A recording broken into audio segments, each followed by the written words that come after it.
Let's discuss.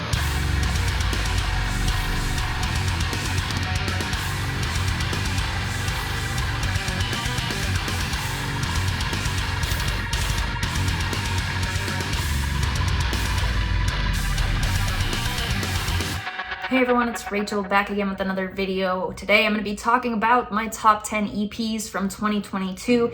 It has been a very strong year for music yet again. We've been seeing this back-to-back years. The lists are extremely hard to make. I've spent a ton of time putting this together, re-listening to all of these EPs, trying to work out the details. I have a list of 25. I put a thread of 22 of them on Twitter, but I will post my full list probably the 1st of January or something like that. Here I'm just going to talk about my top 10. I will start with my number 10 and I will go to my number 1, and I'm going to stop talking. We're going to get straight into it. My number 10 favorite EP of the year would be Love Is Noise, Euphoria. Where Were You? My favorite track off of this record would be For You, but really close, it would be The Greatest Love right after that. I think For You really encompasses what grabbed me the most about Love Is Noise's sound, and this is a band that they really came out this year. Azure would be my favorite track from them. That was a track that is not on the EP, but came out earlier this year. The chorus on it is absolutely beautiful and was really the thing that made me go, what is going on here? Because some of it sounded a little bit like almost black metal vocal style over some instrumentals that went to like such an atmospheric and ambient place with these clean vocals that were almost like ethereal or angelic sounding, and it was just such a weird mixture to me. And then going into the EP, they take on more of like that shoegaze sound, I think, like even more atmosphere, even more kind of playing into the interesting parts, but still keeping the, like, I guess the edge of their sound and whatnot. For me, movement did feel a little out of place with the rest of the tracks, but individually I really enjoy all of them, so it's not a big deal, you know? It just felt a little bit out of place with the rest of the EP. That's really the only thing I would say. But Love Is Noise, Euphoria, Where Were You? This is a band to absolutely keep your eye on. They're coming out of the gate with all of this music. Don't skip the standalone singles either. They are absolutely worth your listen. A band to watch for sure. So Love Is Noise, yeah. Number 9, Revaira, Journey. My favorite track off of this EP is Heart Eater. I talked about this chorus when I was breaking down my choruses of the year on social media. That chorus is, since the moment I heard it, it's probably one of 15 to 20 songs that I cycle through on like a monthly basis of like keeping in my head relatively often. And for those of you who also listen to a ass load of music, that is a lot of the time. I always have something stuck in my head. A lot of the time it circles back to this, but also the other tracks on here, I feel like I'm often not talking enough about them because I'm so focused on Heart Eater. Revaira, they did an interview with Goblin Tunes, and if you read that interview, it talks to them about their songwriting,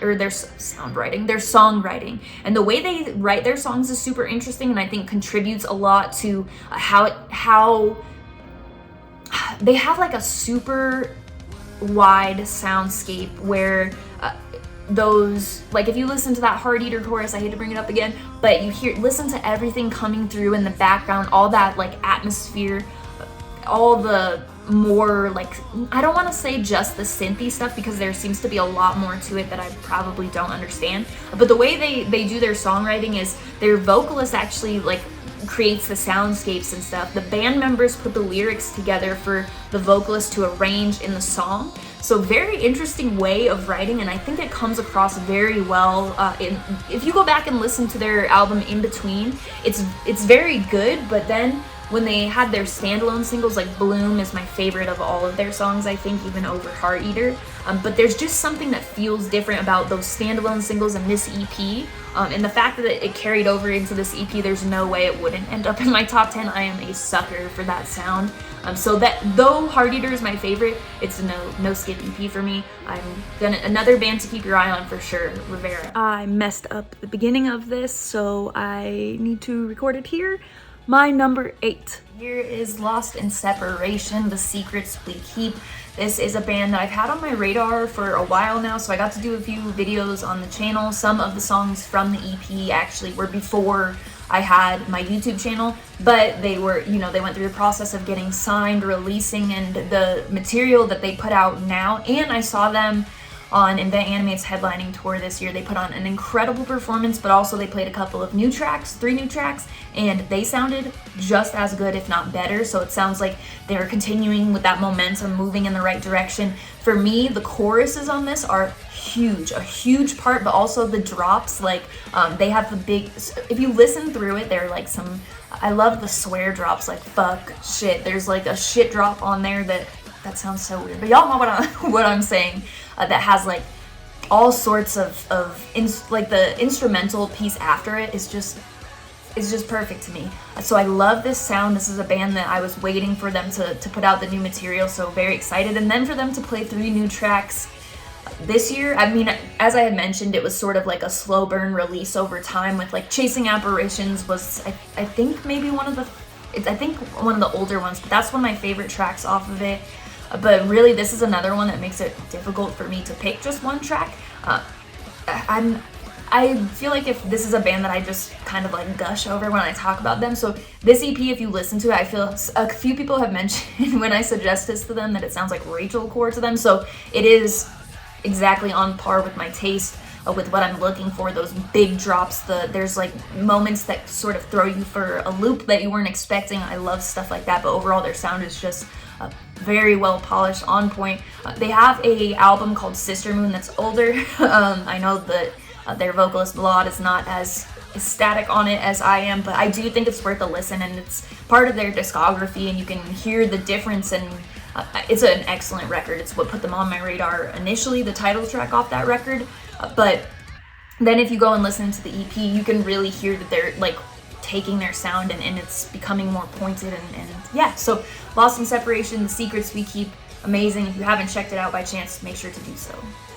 Number 7 is the thing I have found most recently. That would be Still Stayer and their EP Everend, which I found by checking out the playlist on Jonathan Dolise, who is a producer, does mixing and mastering for a lot of really great bands, Rogue, Cane Hill, Downswing's new singles. So those, and Cane Hill, I mean their newer singles as well. A Form of Protest is Jonathan Dolise, some of their newer stuff. So he is incredibly talented, but this band has, and I feel like people who follow my stuff closely know I don't throw this out very lightly, but I would call it for fans of Invent Animates. They have a very they have a sound that is right up my alley. I could probably put this further up my list if I had a little bit more time with it, but I only heard this for the first time like 2 weeks ago, so I haven't had a ton of time with it. The riffs on this album, if you like stuff that is like Era and Invent Animates and stuff like that, this album is something this EP is something you should absolutely check out. But it doesn't sound, I wouldn't say for fans of like, oh, this sounds like a rip-off band or anything. I'm talking about some of those elements they have, like if you like their riffs, you'll be really interested in what this band is doing. Their vocalist is solid. I do think there was like a few places where like vocally it could have like been a little less, and I don't mean this in it wouldn't be my number 7 if I meant like it's bad. It's just like I would, on a full length, I think I would like to see a tiny bit more variety. So it could become a little bit jarring to somebody who's not as into the instrumentals. But overall, that's like the tiniest little thing. It's a fantastic EP. I was really surprised. I hadn't heard of this band before otherwise. So Still Stayer, Everend, make sure if you haven't checked them out, do so, please. I'm saying. So I will link everything in the description. Number 6, Bilmuri, Goblin Hours. This is about 26 minutes of music, so I'm putting this on my EP list because it's right around where a lot of my EPs are, and it was hard to place on my album list with the length. It didn't feel like comparable, if that makes sense. So I know this isn't an EP to some, but for me it's going on this list because I think it belongs being talked about and stuff, and this is where I placed it. Anabolic Spudsman is my favorite track off of this song. The chorus, the saxophone, I saw it live. Bilmuri toured with Gabby Rose, from Enrose, the band, and she is an incredible saxophone player, but seeing it live really drove it. It was already my favorite track off of the album, and I'm talking about the regular version as well. They did a, you know, that newer version, which is also very good, but I think the original is actually the one that I prefer. There is just something special about it, but also the more that there is something very special about Bilmuri in that when the influences that, you know, Johnny, I talked to Johnny on the channel after Eggy Pocket came out, did an interview. He was talking about how 100 Gex was a huge influence for that album. Whenever he has influences, once they're pointed out, I feel like you can pick it out, but it's blended so well. That is just something Bilmuri does in such an incredible way, blending in different stuff that you don't normally hear in like post-hardcore or this I don't know. There's so many genres that you could put Bilmuri into. I don't want to limit it to one, but it's just a very unique and special sound. The rest of the tracks on the album, other than I don't often run through with the intermission tracks, but the rest of like the full tracks, I don't skip at all. It's just a very consistent. Bilmuri never misses for me either. I don't think on any of the more recent releases there have been tracks that have felt like they weren't that strong. There have just been tracks that stand out as like, you know, being stellar overall. So Bilmuri, Goblin Hours for my number 6. My number 5 is Holding Absence and Alpha Wolf, The Lost and the Longing. This EP is something that I very much anticipated to end up on my list at the end of the year. These two bands being two that I would include in some of my favorite bands coming together. I was so curious to, and I heard about this a little bit before it happened at their merch, Holding Absence's merch table in April. I heard about this happening and I thought I was being fooled. I thought I was being April fooled or something like that. But and it's not out of character either. Holding Absence did a split with Loathe, and I found Holding Absence after I was already a fan of Loathe, so that was like a moment where I was like, oh my god. So being a fan of Holding Absence and then having them, you know, announce this, it was very exciting and felt like almost like a, you know, like a full circle Holding Absence belonging. It sounds kind of stupid to some, but some people might get that.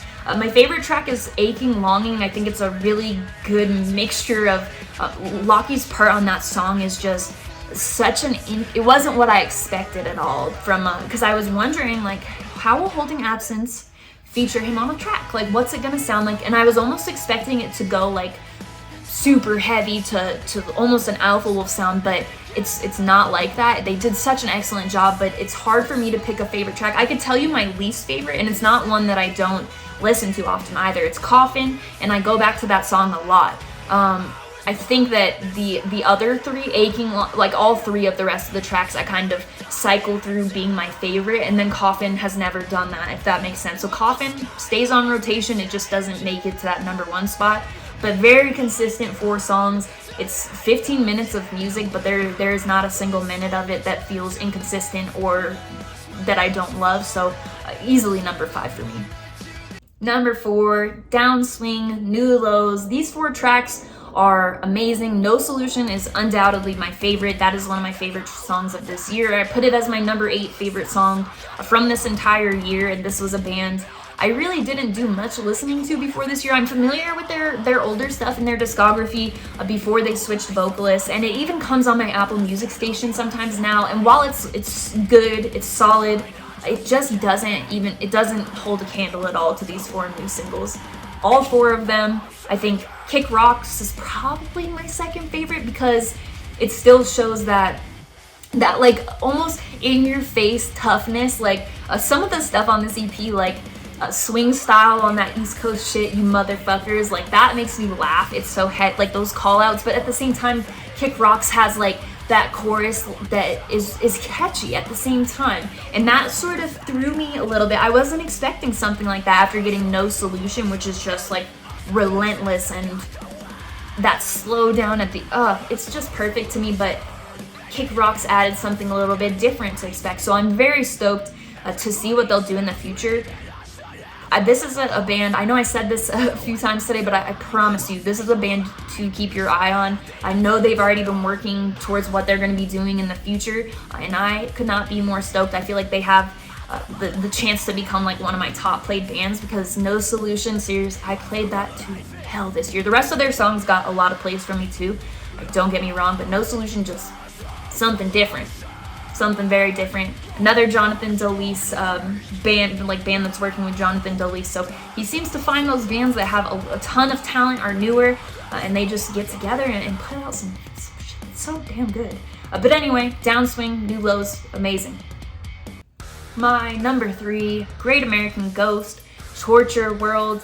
This EP is phenomenal. Kingmaker is my favorite track, but right behind it is Death Forgives No One. I included that in my top, it was my number 4 for riffs of the year. I'm kind of spoiling some of this, but you know, it's fine. I'm gonna make a video for like my top 5 of those, I think. But yeah, Death Forgives No One is amazing, but Kingmaker, even before I saw them live on their headlining tour in November with 156 Silence, which was amazing, but they played the whole EP and all of it, it just changed my mind. I mean, don't get me wrong, I had this EP already on my list, but it was closer to number 10 than it was. And then after I saw them live, it was just every day I'd be putting it on. It's like one of those things where I notice when it's been too long since I've listened. I'm like, did I not listen to Great American Ghost yesterday? What is wrong with me? And then I'll put the EP on, at least Death Forgives No One or Kingmaker. But I say that, but all 4 tracks. The title track is incredible. It gets plays from me.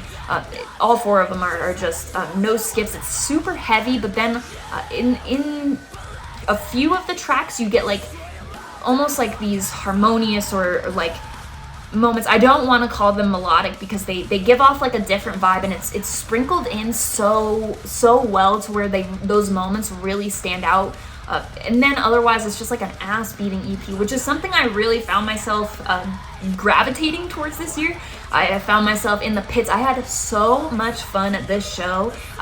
This crowd was awesome too. Like, everybody was just moving, grooving, just like I'm not sure how to describe how much fun it was. But heavy music where people can get down like that, it's way too fun. Very groovy band too, so it makes it easy. Like, yeah, I don't know, to be so heavy and so groovy, that's an automatic list topper for me. So Great American Ghost, Torture World, that is my number 3.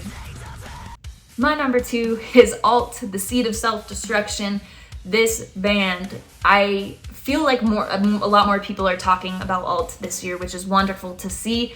They have a perfect discography to me, which I even stuttered on the word perfect because I'm very hesitant to say that, but they have not missed at all, and it's got me so excited. And they work with Buster Oldholm, for those of you who don't know that. He is another person on the production end of things that I would say, along with Jonathan Delis, Will Putney. There are a few of them. I want to make a video about that as well, but there are a few people who have this very special touch. Allt has so much talent and such a special sound, and for them to be working with Buster, that combination just seems to be unstoppable. This is another band where it can be so heavy, but that atmosphere is absolutely everything. Some of the breakdown in the Deep Blue Silent is something that sticks out a lot, but you also have like these huge moments where so much, like, I'm using the word atmosphere so much, but like so much more than just your like standard instruments come flooding through like at these perfect moments. It's just a song that really looks like the album, or not a song, a release that really looks like it's album art too. If you look at the cover of this, I think, or you watch the visualizer for, I believe it is the Deep Blue Silent, where there's like, not a visualizer, but in the background there's like all that gray and like spacey looking stuff. And that's very much what Allt sounds like. It's so heavy, but at the same time there's so much more to get lost in. And I'm just gonna end up like repeating that a bunch of times because I'm so like dumbfounded by their sound and like intrigued by it. But Allt, The Seed of Self-Destruction, is perfect. The Seed is my favorite track, but you could pretty easily take any of them except Vignette, which is an intro, and swap it out and I wouldn't be upset. Yeah, but The Seed is something different. Allt, please tour with them, right? So before I play the clip that I recorded for my #1 EP. I just wanted to put something in here to let you know that the Distinguisher has broken up. So I had mentioned going to see them and stuff if you can, and obviously that doesn't stand anymore, but everything else that I said does stand, and I just wanted to thank Distinguisher very much for everything. #1 is Distinguisher, Under the Weight of Things I Couldn't Change, which is probably not very surprising to most people who have followed me on absolutely anything this year. I love Distinguisher, and this EP was what really clicked me with the band. And then I worked backwards through their discography, and everything that they put out with their current vocalist Nick, I love. And it's not super extensive. We have this EP, we have the double single release from last year, Nothing Is Real, We All Suffer, which is incredibly important in their discography. I feel like I've talked to quite a few people who have skipped over it. Do not do that. And then they put out a full length with him too. So that Hell From Here album from 2019, that was their first release with Nick. And if you go back and you listen to that, I think some of the stuff that I'm really excited about that is in their sound was present there, and I didn't even know that album existed when I got into this EP. And I was jamming this EP every single day so much before I even made that. It was just enough for me, you know what I mean? I didn't need more of it at that point because it's just interchange. Open Letter is technically my favorite track, maybe, but you could, again, like I was just saying, you could so easily swap it out.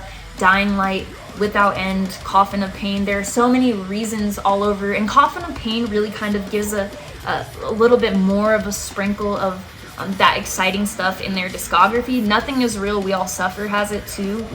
We All Suffer is the track mainly that was for me I was like, what is this? Because Nothing Is Real was on there when I was using Spotify last year. It was on there as its own release, and then there was a second one that was Nothing Is Real, We All Suffer. And for whatever reason, I never noticed that and was just listening to Nothing Is Real. And then one day I was like, I need to go back and listen to everything that they've done with Nick as a band. And so I did that, and I was blown away. It's on that album, Hell From Here, there's some moments where they're singing, or it's just a little bit of harmony that's oh, what was that? We All Suffer had that effect on me, and that was when I decided to go back to that other album, and I am very glad I am here. Just listen to Lay Me to Rest off that album, and it should answer any questions or any doubts that you have. It's not got to do with the sound I'm talking about, but it is tough.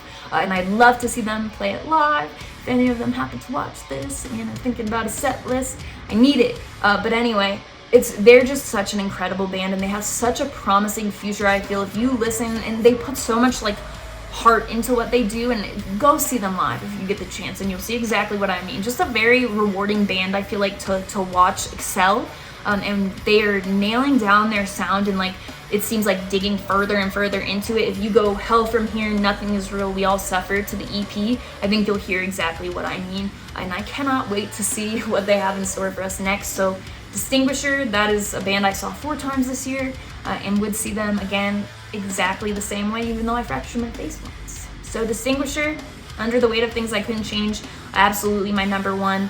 The 2 honorable mentions for me, 11 would be Throne, Extended Pain. My favorite tracks are Fast Forward and Dwell, maybe. New Low is also, no, it's gonna be New Low right now. That EP is tough as hell. Another band that works with Buster, so the production is incredible. My number 12 was Weeping Wound, I Don't Belong Here. Super underappreciated release this year. It's for fans of Dark Matter, Alpha Wolf almost, and just experimental, heavy. They have a few songs where one song particularly, which is my favorite actually, is Dirty Golden. It's spelled wrong or a typo or whatever, but it's just a totally, listen to that track and any other one off of the EP, and you'll see what I'm talking about, the difference between them. But just such a standout EP that was super underappreciated. So those are my EP picks. Thank you very much for watching, and to everyone who was a part of my 2022. It's been a wonderful year for music, and I cannot wait to see what next year will hold. I am going to make a couple more 2022 videos, I think, but my main focuses will be the album and EP video that you just watched. So thank you so much, and have a great new year.